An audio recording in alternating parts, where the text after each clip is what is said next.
Hello class 8 कैसे हैं आप सब। आज की इस वीडियो में हम देखेंगे क्लास 8 संसाधन एवं विकास का चैप्टर नंबर 3 एंड चैप्टर का नेम आप देखो क्या है आपके पास, खनिज और शक्ति संसाधन। तो इस वीडियो में हम इस चैप्टर के क्वेश्चन आंसर्स को सॉल्व करेंगे। तो आप अपनी कॉपी और पेन उठाओ और चलो मेरे साथ क्वेश्चन आंसर्स को सॉल्व करने। पहला क्वेश्चन आप देखो, सबसे पहला क्वेश्चन आपके पास आता है। प्रश्न एक, निम्नलिखित प्रश्नों के उत्तर दीजिए। पहला ऑप्शन है आपके पास, प्रतिदिन आपके उपयोग में आने वाले 3 सामान्य खनिजों के नाम बताइए। तो जो प्रतिदिन आपके उपयोग में आते 3 सामान्य खनिज वो इस प्रकार हैं, आप लिखेंगे सामान्य निम्न खनिज हैं, ठीक है, लोहा, नमक और ग्रेफाइट, ठीक है। उसके बाद अगला क्वेश्चन आपके पास, अयस्क क्या है। धात्विक खनिजों के अयस्क सामान्यतः कहाँ पाए जाते हैं। तो इसका उत्तर आप लिखोगे, जिन शैलों से खनिजों का खनन किया जाता है वह शैल अयस्क कहलाते हैं। धात्विक खनिजों के अयस्क सामान्यतः आग्नेय और कायांतरित शैल में पाए जाते हैं, ठीक है। तो ये जो आंसर है आपको अच्छी तरह से याद कर लेना है कि जिन शैलों से खनिजों का खनन किया जाता है उन्हें क्या कहते हैं, शैल अयस्क कहते हैं, ठीक है। इसके आपके एग्जाम्स में आने के चांसेस ज़्यादा बनते हैं। थर्ड क्वेश्चन है आपके पास, प्राकृतिक गैस संसाधनों में संपन्न 2 प्रदेशों के नाम बताइए। तो प्राकृतिक गैसों से जो संपन्न 2 प्रदेश हैं उनके आपको नाम बताने हैं। पहला आप देखो, पहला है जैसलमेर और दूसरा है मुंबई, ठीक है। उसके बाद फोर्थ क्वेश्चन है आपके पास, निम्न के लिए आप ऊर्जा के किन स्रोतों का सुझाव देंगे। तो इस फिफ्थ क्वेश्चन को आप यहाँ से कट कर दें, ठीक है। ये आपका अगला क्वेश्चन है और यहाँ पर निम्न के लिए आप ऊर्जा के किन स्रोतों को सुझाव देंगे। पहला यहाँ पर ग्रामीण क्षेत्र, फिर है तटीय क्षेत्र, फिर है शुष्क प्रदेश। तो इसका उत्तर आप लिखेंगे, जो ग्रामीण क्षेत्र है उसमें आप लिखेंगे बायोगैस, ठीक है, फिर है ज्वारीय ऊर्जा एवं पवन ऊर्जा और फिर है पवन ऊर्जा एवं सौर ऊर्जा, ठीक है।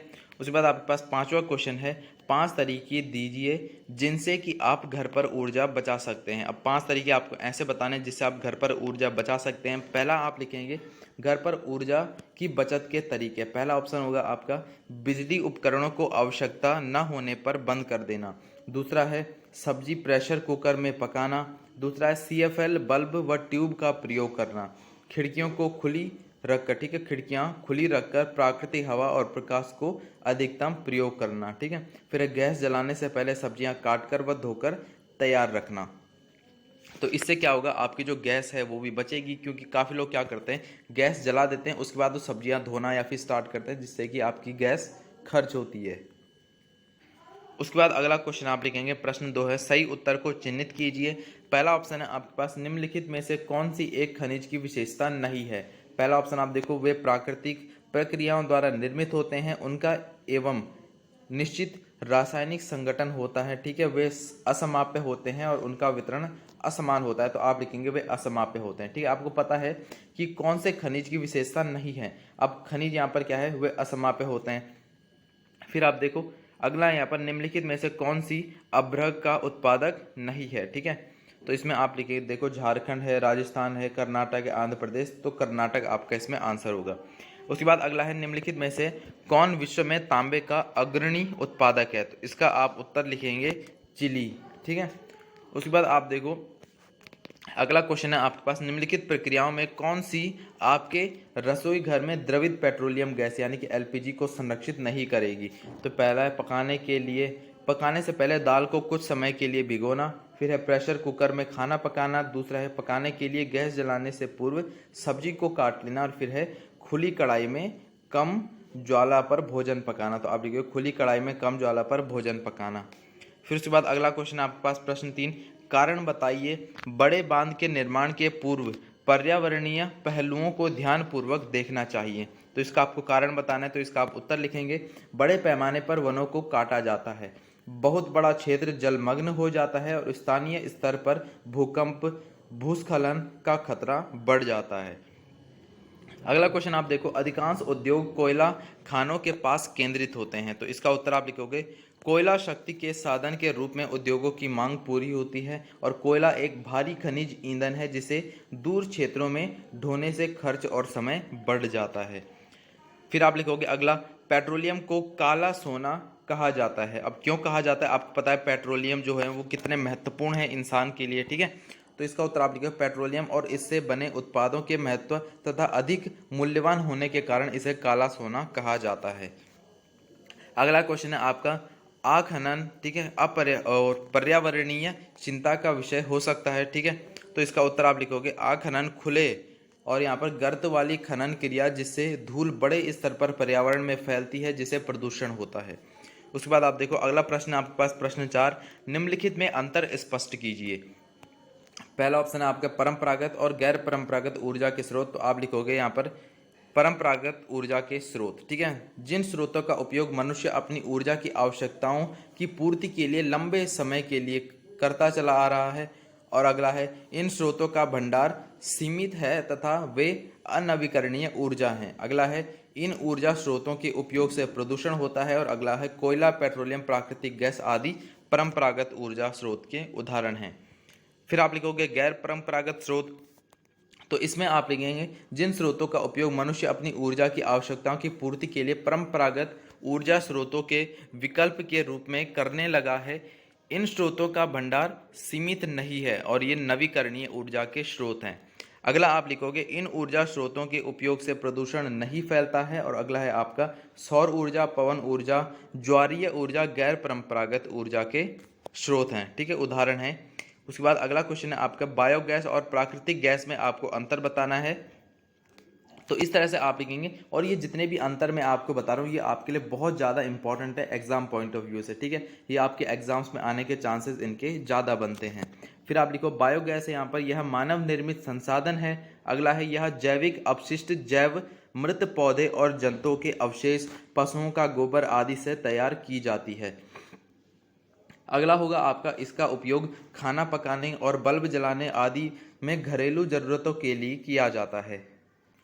उसके बाद अगला होगा आपका इसके प्लांट ग्रामीण और शहरी दोनों क्षेत्रों में लगाए गए हैं।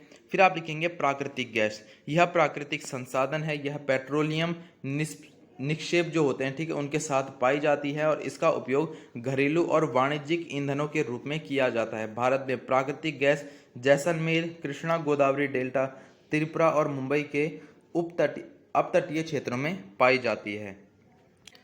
उसके बाद अगला क्वेश्चन है आपका लौह और अलोह खनिज क्या होते हैं, इनमें आपको अंतर बताना है। तो इसका उत्तर आप लिखोगे लौह और अलोह खनिज। तो पहले आप हेडिंग लिखोगे लौह खनिज, इसमें जिन धात्विक खनिजों में लोहा अंश पाया जाता है उन्हें लौह खनिज कहते हैं। उसके बाद है लौह अयस्क, मैंगनीज, क्रोमाइट इत्यादि लौह खनिज के उदाहरण हैं। फिर अगला है आपका अलोह खनिज, जिन धात्विक खनिजों में लौह अंश नहीं पाया जाता उन्हें अलोह खनिज कहते हैं, सिंपल है। और सोना, चांदी, तांबा आदि अलोह खनिज के उदाहरण हैं। फिर अगला है आपका धात्विक और अधात्विक खनिजें। तो इसमें आप लिखेंगे पहले धात्विक खनिज में जिन खनिजों से धातु प्राप्त होती है उन्हें धात्विक खनिज कहते हैं। अगला है आपका इनको पीटकर पतली चादरों के रूप में परिवर्तित किया जा सकता है। अगला है इनमें चमक होती है। और उसके बाद अगला है आपका लौह अयस्क, मैंगनीज, क्रोमाइट, सोना, चांदी इत्यादि धात्विक खनिज के उदाहरण हैं। फिर अगला है आपका अधात्विक खनिज, जिन खनिजों से धातु प्राप्त नहीं होती उन्हें क्या कहते हैं, अधात्विक खनिज कहते हैं और ये पीटने पर टूट जाते हैं। अगला है आपका इनमें चमक नहीं होती और संगमरमर, कोयला, अभ्रक, पेट्रोलियम इत्यादि अधात्विक खनिजों के उदाहरण हैं। उसके बाद अगला प्रश्न है आपका क्रियाकलाप, प्रश्न 5। तो इसमें आपको एक क्रियाकलाप दी गई है तो इसको भी आप करके देख सकते हैं। तो क्रियाकलाप में आप देखो आपको क्या दिया है, हमारे जीवन में उपयोग किए जाने वाले विभिन्न प्रकार के ईंधनों को प्रदर्शित करने के लिए पुरानी पत्रिकाओं में चित्रों का, ठीक है, आपको प्रयोग करें और उन्हें अपने सूचना पट पर प्रदर्शित करें।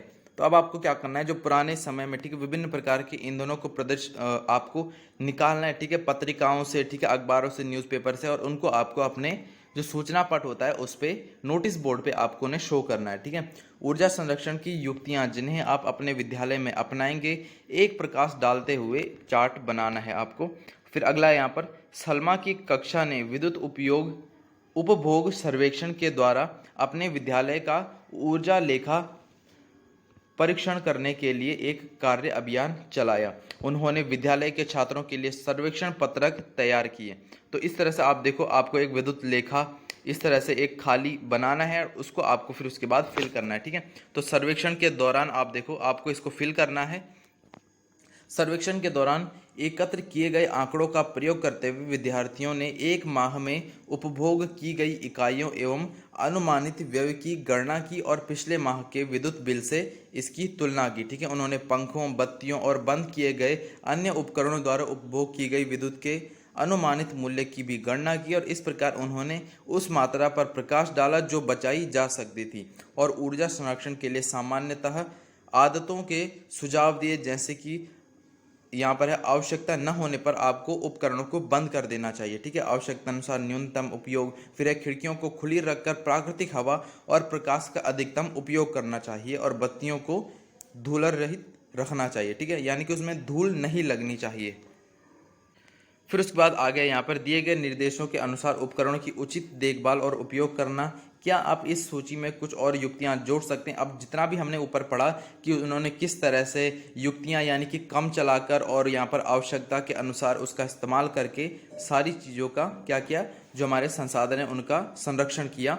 तो आपको क्या करना है कि आप इस सूची में कुछ और चीज़ें जोड़ सकते हैं, तो आपको लिखनी है और आप घर पर इसी प्रकार का सर्वेक्षण कर सकते हैं और तब इसका विस्तार अपने पड़ोस तक आपको कर सकते हैं। ठीक है, और अपने पड़ोसियों को भी ऊर्जा के प्रति आपको जागरूक करना होगा। तो ये एक्टिविटी आपको स्वयं करनी होगी। आप अपने घर में बिजली या फिर इन सब चीज़ों को, पानी को, गैस को बचाकर जितना हो सके आप उतना बचाएं और उसके बाद जो भी आपके रिजल्ट निकलते हैं उनको आपको अपनी नोटबुक में लिखना है एंड साथ में अपने पड़ोसियों को, आपके जो नेबर हैं उनको सबको आपको बताना है और किस तरह से आप सर्वेक्षण करेंगे। ठीक है, वो सब कुछ आपको अपनी कॉपी में लिखना है। तो ये आपको स्वयं करना होगा। तो क्लास 8 यहाँ पर आपके सारे क्वेश्चन आंसर्स कंप्लीट हो जाते हैं इस चैप्टर के एंड आप क्लास 8 अदर सब्जेक्ट के question answer videos Modern Master ji के चैनल पर देख सकते हैं। बाकी तब तक के लिए पढ़ाई करते रहें और मॉडर्न मास्टर जी का नाम भी रोशन करें।